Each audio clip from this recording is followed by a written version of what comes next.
ಈಗ ಆಲ್ರೆಡಿ ಎಲ್ರಿಗೂ ಗೊತ್ತಿದೆ #ಪಾರು ಪಾರ್ವತಿ ಸಿನಿಮಾ ಒಂದು ಅಡ್ವೆಂಚರ್ ಡ್ರಾಮಾ ಸಿನಿಮಾ ಅಂತ ಹೇಳಿ.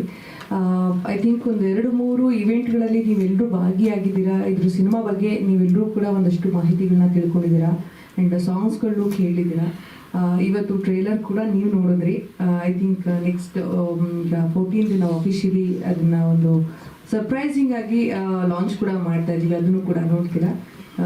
ನನ್ನ ಒಂದು ವಿಷಯ ಏನಂತ ಹೇಳಿದ್ರೆ, ಇವತ್ತು ಟ್ರೇಲರ್ ನೋಡಿದ್ಮೇಲೆ ನಿಮ್ಗೆಲ್ಲೋ ಒಂದು ಕಡೆ ಒಂದು ಹೋಪ್ಸ್ ಬಂದಿರತ್ತೆ ಅಂತ ಅನ್ಕೋತೀನಿ. ನಾವು ಸಿನಿಮಾದಲ್ಲಿ ಏನು ಮಾಡಿದ್ದೀವಿ, ಸಿನಿಮಾದಲ್ಲಿ ಎಲ್ಲೆಲ್ಲಿ ಹೋಗಿದ್ದೀವಿ, ಆಮೇಲೆ ಈ ಸಿನಿಮಾ ಮುಖಾಂತರ ನಾವು ಏನು ಹೇಳೋದಕ್ಕೆ ಹೋಗಿದ್ದೀವಿ ಅಂತ ಒಂದು ಚಿಕ್ಕ ಟ್ರೇಲರ್ ಮುಖಾಂತರ ತಿಳಿಸ್ಕೊಡೋ ಪ್ರಯತ್ನ ನಾವು ಮಾಡಿದ್ದೀವಿ.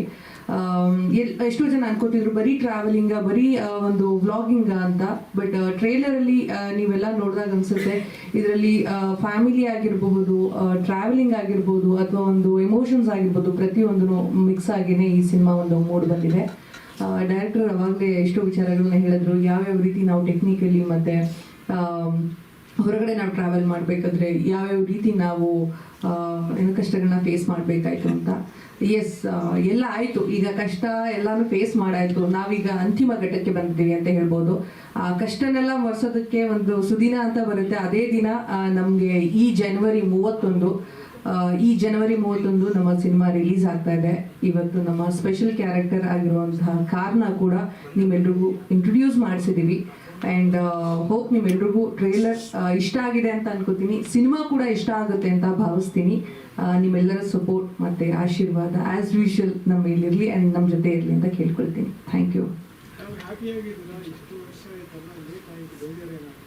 ಖಂಡಿತ ಇಲ್ಲ ಸರ್, ಯಾಕೆಂದರೆ ಒಂದು ಸಿನಿಮಾ ಅಂತ ಅಂದರೆ ಆಬ್ವಿಯಸ್ಲಿ ಎಷ್ಟೋ ದೊಡ್ಡ ಸಿನಿಮಾಗಳೇ ತುಂಬ ಲೇಟಾಗಿ ಬರುತ್ತೆ, ಎಷ್ಟೋ ವರ್ಷಗಳಾದಮೇಲೆ ಬರುವಂಥ ಸಾಧ್ಯತೆಗಳಿರುತ್ತೆ. ನಾನು ಅಂಥದ್ರಲ್ಲಿ ಈ ಸಿನಿಮಾ ಇಂಡಸ್ಟ್ರಿಯಲ್ಲಿ ಇರುವಂಥ ಒಂದು ತುಂಬ ಯಂಗ್ ಇದೆ ಅಂತ ಹೇಳ್ಬೋದು. ಸೊ ನನಗೆ ಯಾವುದೇ ರೀತಿ ಬೇಜಾರಿಲ್ಲ, ಯಾಕೆಂದರೆ ಎಂಥ ದೊಡ್ಡವರೇ ಅಷ್ಟು ಪೇಷನ್ಸ್ನ ಕಾಯ್ಬೇಕಾದ್ರೆ ನಾವು ಅವ್ರ ಮುಂದೆ ಎಲ್ಲ ನಿಜವಾಗ್ಲೂ ಏನಿಲ್ಲ, ನಿಜವಾಗ್ಲೂ ಆ ಥರ ಬೇಜಾರು ಏನಿಲ್ಲ. ಇನ್ನು ಇವತ್ತು ಆ ಖುಷಿ ಜಾಸ್ತಿನೇ ಇದೆ. 2 ವರ್ಷ ಅಲ್ಲ 10 ವರ್ಷ ಬಿಟ್ಟು ಬಂದ್ರು ಆ ಸಿನಿಮಾ ಬಗ್ಗೆ ನಾವು ಮಾಡಿರುವಂತಹ ಕಷ್ಟ ಅಥವಾ ನಾವು ಪಟ್ಟಿರುವಂತಹ ಪ್ರತಿಯೊಂದು ಎಫರ್ಟ್ ನಮ್ಗೆ ಇವತ್ತು ನೆನಪಾಗುತ್ತೆ. ಸೊ ಇರಲಿಲ್ಲ.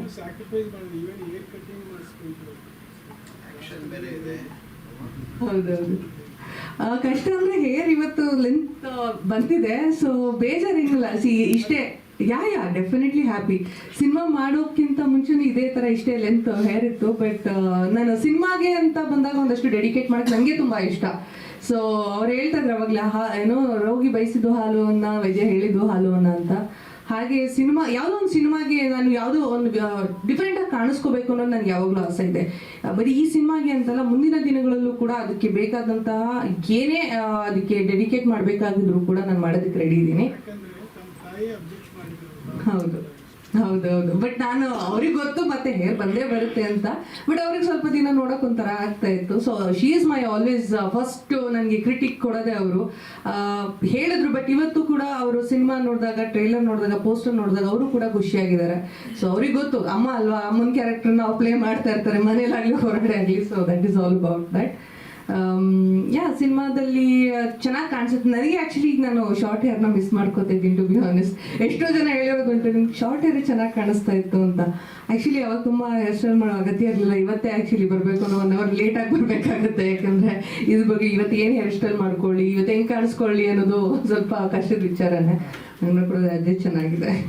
ಸ್ವಾದಿಷ್ಟತೆಯ ಸ್ವಾದ, ತಾಜಾತನದ ಆಹ್ಲಾದ, ಉತ್ತಮ ಆರೋಗ್ಯ ಮತ್ತು ಹೆಚ್ಚಿನ ರೋಗ ನಿರೋಧಕ ಶಕ್ತಿಯ ವೃದ್ಧಿಗೆ ಈಗ ನಿಮಗೆ ಸಿಗುತ್ತಿದೆ ಉತ್ತಮ ಗುಣಮಟ್ಟದ ಪೌಷ್ಟಿಕಾಂಶ Shri Vaidik millet health mix. ಇದು ಸಿರಿಧಾನ್ಯಗಳ ಸಂಪತ್ತು.